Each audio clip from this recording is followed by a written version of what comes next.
কেটে 2022 সালের ঘটনার সাজা ঘোষণা করলো আদালত। 3 জনের যাবজ্জীবন কারাদণ্ডের নির্দেশ। যাবজ্জীবন কারাদণ্ড তৃণমূল নেতার ছেলে সোহেল গয়ালির।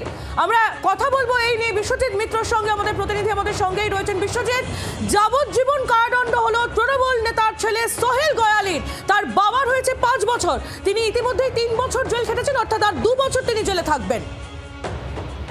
অবশ্যই দেখো, সেটা হচ্ছে যে তৃণমূল নেতার যিনি ছেলে, তিনি এরই জন্মদিনের যে পার্টি ছিল সেই পার্টিতে গিয়েই এই যে কিশোরী মারা যায় তাকেই গণধর্ষণ করা হয় এবং পরবর্তীকালে তার মৃতদেহ আগুন দিয়ে চাপ দিয়ে তাকে মৃতদেহ সৎকার করতে বাধ্য করা হয়।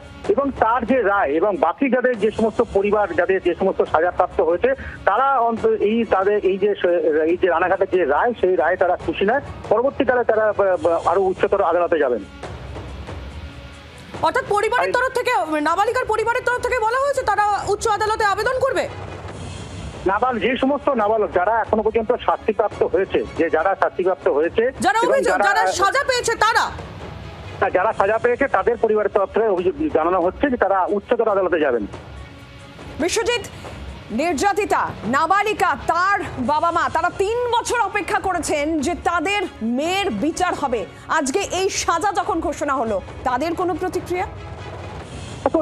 এখনো পর্যন্ত তার কোনো প্রতিক্রিয়া আমরা পাইনি এবং আদালত চত্বরে এই যে হাঁসখালির এই যে ঘটনা শুনবার জন্য প্রচুর সাধারণ মানুষের ভিড় এবং একেবারে পুলিশ প্রশাসনের তরফ থেকে নিশ্চিদ্র নিরাপত্তার ব্যবস্থা করা হয়েছিল।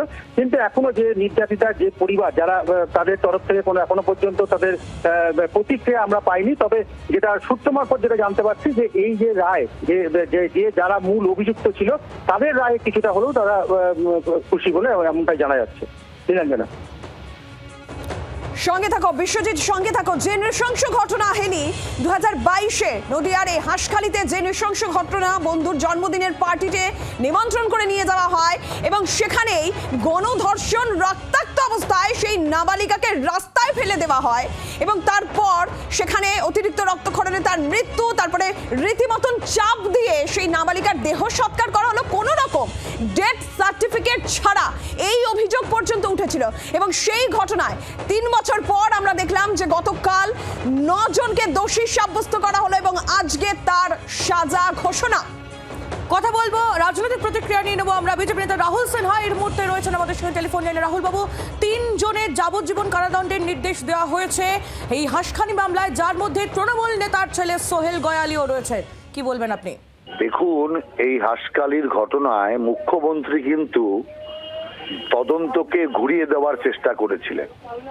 তিনি কিন্তু পরিষ্কার বলে দিয়েছিলেন যে এই ঘটনা ওদের আগে থেকে প্রেম ভালোবাসার বিষয় ছিল।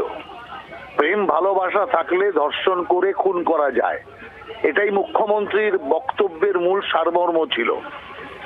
যেহেতু ওই ঘটনা মুখ্যমন্ত্রীর সিআইডি দ্বারা তদন্ত হয়নি, সিবিআই ইনকোয়ারি হয়েছে, তাই দোষীরা ধরা পড়েছে এবং দোষীদের শাস্তি হয়েছে।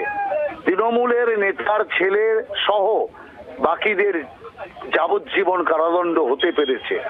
অতএব মুখ্যমন্ত্রীর যদি আওতায় এই তদন্ত হতো, এই তদন্ত কোন দিকে যেত এটা সহজেই অনুমেয়। অতএব আমি মনে করি মুখ্যমন্ত্রী তার যে বক্তব্য ছিল প্রকাশ্যে সেই বক্তব্য প্রত্যাহার করুক এবং মুখ্যমন্ত্রী ক্ষমা চাক। এটাই হচ্ছে মূল জিনিস, কারণ উনি পুরোপুরি এই ঘটনায় যারা ধর্ষণকারী তাদেরকে বাঁচানোর চেষ্টা করেছিলেন, তাদের পক্ষ নিয়েছিলেন।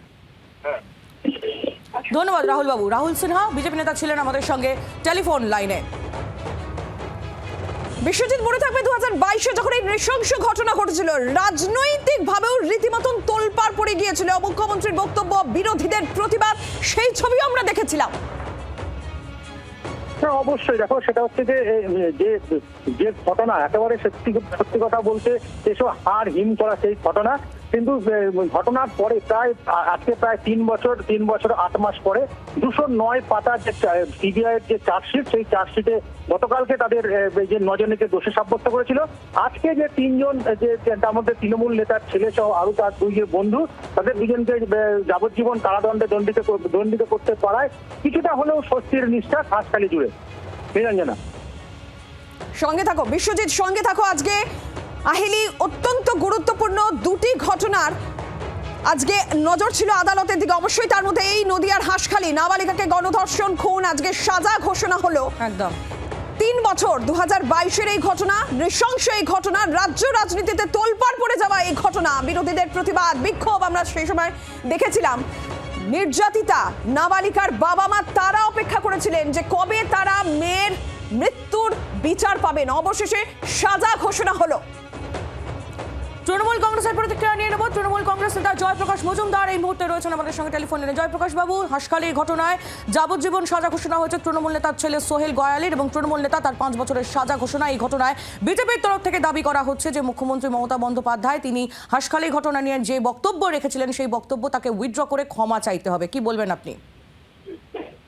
না দেখুন, প্রাথমিকভাবে যে তখনকার সময় যে জানা গিয়েছিল তার উপরে এই বক্তব্য, কিন্তু সেই রাজ্য পুলিশ তারা সবিস্তারে তদন্ত করে এই ঘটনার নিষ্পত্তি করেছে। এটাই পশ্চিমবঙ্গের সব থেকে বড় পার্থক্য অন্য রাজ্যের থেকে, যে এখানে আমরা এর আগেও দেখেছি বিভিন্ন ঘটনায় ধর্ষণ বা ধর্ষণ করে খুনের ঘটনায় পুলিশ খুবই দ্রুততার সঙ্গে অপরাধীদের ধরে তাদের বিচার বিভাগের মাধ্যমে শাস্তি প্রদানের ব্যবস্থা করেছে, এবং এক্ষেত্রেও সেটাই আবার প্রমাণিত হলো যে এই রাজ্যে কোনো নারকীয় অপরাধ করলে বিজেপির এটাও বক্তব্য যে সিবিআই তদন্ত হয়েছে তাই দোষীরা শাস্তি পেল।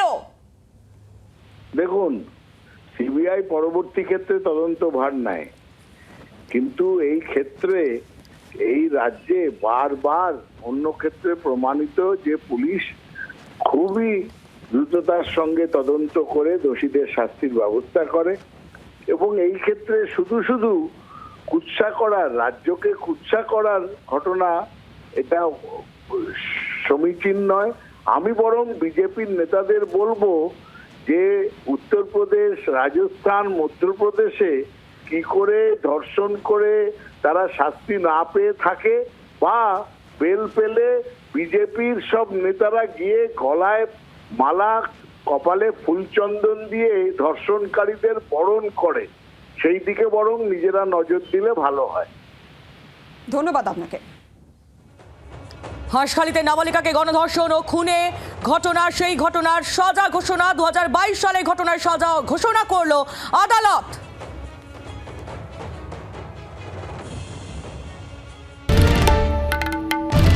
বাংলার আওয়াজ, বাঙালির আবেগ, জি 24 ঘন্টা।